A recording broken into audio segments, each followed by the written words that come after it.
यंदा 22 सप्टेंबरपासून नवरात्रीला सुरुवात झाली आहे।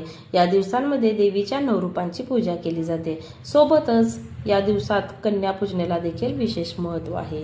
कन्यापूजना दिवशी लहान मुलींना घरी बोलवून त्यांची दुर्गा म्हणून पूजा केली जाते, त्यांना भोजन दिलं जातं आणि भेटवस्तू दिली जाते। आता नवरात्रीमध्ये कोणत्या दिवशी कन्यापूजन करावे, कसे करावे आणि कोणती एक वस्तू भेट म्हणून द्यावी सांगते का?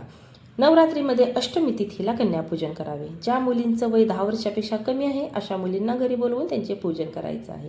मुलींचे पूजन करून त्यांना भोजन द्यायचं आहे, त्यांचा मान सन्मान करायचा आहे आणि भेटवस्तू द्यायची आहे।